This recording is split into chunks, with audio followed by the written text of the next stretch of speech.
Nadiem dituduh melakukan itu sebagai balas budi atas investasi Google di perusahaan yang dulu didirikannya jauh sebelum beliau menjadi menteri. Faktanya, Nadiem telah mengundurkan diri dari seluruh jabatannya di PT Aplikasi Karyana Bangsa maupun PT Gojek Indonesia. Hal ini merupakan kepatuhan terdakwa terhadap Undang-Undang Kementerian Negara. Hak voting atas saham Nadiem Anwar Makarim di PT Akap juga dikuasakan secara mutlak kepada Andre Sulistyo dan Kevin Brian Alwi atas permintaan para pemegang saham lainnya, bukan atas perintah atau rekayasa Nadiem. Dengan demikian, Nadiem Anwar Makarim sama sekali tidak punya kendali terhadap perusahaan. Majelis Hakim yang kami hormati, rekan jaksa penuntut umum, dalam persidangan terungkap bahwa pemilihan Chrome OS dipilih berdasarkan evaluasi dan kajian yang dilakukan oleh tim teknis pengadaan TIK. Dalam hal ini, terdakwa Nadiem tidak membuat dan atau merumuskan materi kajian dan atau analisa kebutuhan peralatan TIK. Chromebook faktanya dapat dipakai tanpa internet dan efektif untuk pelaksanaan AKM untuk pengganti UN, serta kegiatan belajar mengajar. Tak hanya itu, Chromebook yang dipasang Chrome Device Management terbukti berguna untuk transparansi, pengawasan, pemeliharaan Chromebook, dan proses belajar mengajar siswa di sekolah secara terpusat. Juga terbukti 97% Chromebook yang bermanfaat untuk AKM dan kegiatan belajar mengajar sesuai data Chrome Device Management. Aktivitas penggunaan tidak hanya terjadi pada periode pelaksanaan AKM, tetapi juga berlangsung pada periode pembelajaran reguler di luar AKM. Tercatat dari total kumulatif 1,6 juta perangkat yang aktif, sebanyak 85% Chromebook pada tahun 2025 masih menunjukkan status aktif. Padahal pengadaan Chromebook tersebut telah berlangsung kurang lebih 5 tahun sebelumnya.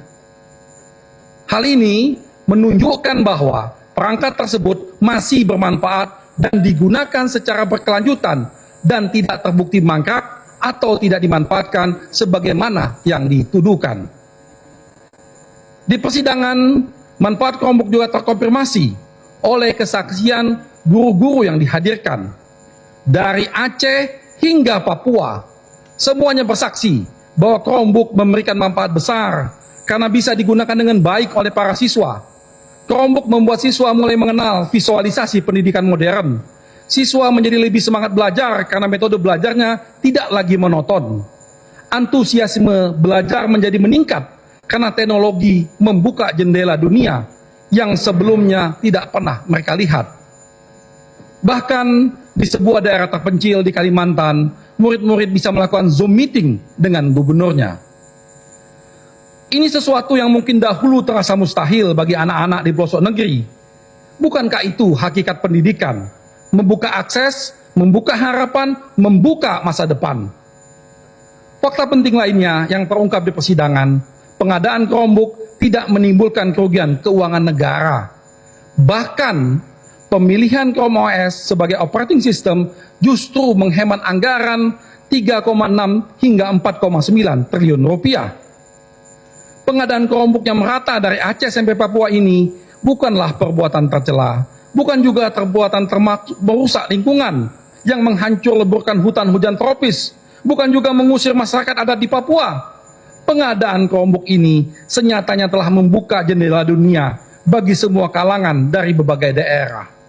Kami harap majelis hakim berkenan untuk membuka mata akan fakta ini.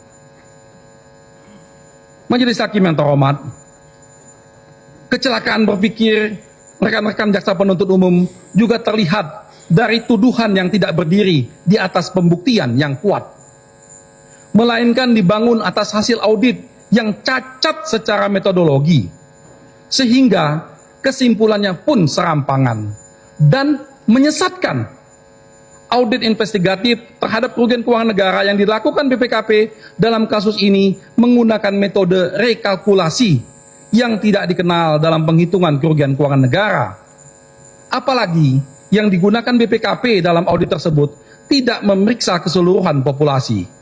Terbukti di dalam persidangan, BPKP hanya memeriksa 6 dari 16 distributor dan tidak melakukan interview terhadap reseller, sehingga tidak mendapatkan angka kerugian yang nyata dan pasti, namun hanya berdasarkan asumsi. Bahwa dalam perkara ini terbukti tidak ada predikasi, bahkan laporan hasil audit LH BPKP justru terbantahkan oleh BPKP sendiri.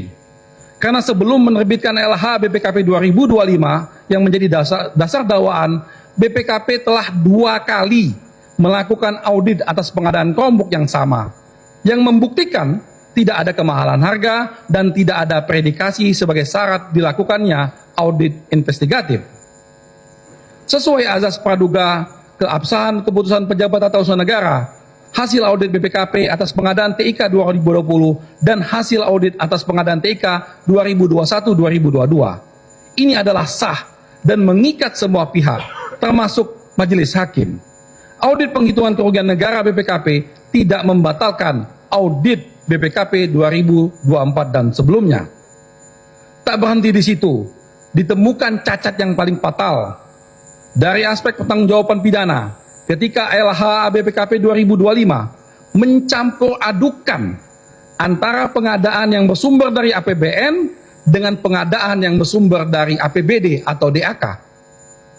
Ini menjadi satu angka kerugian yang kemudian dibebankan kepada terdakwa selaku menteri.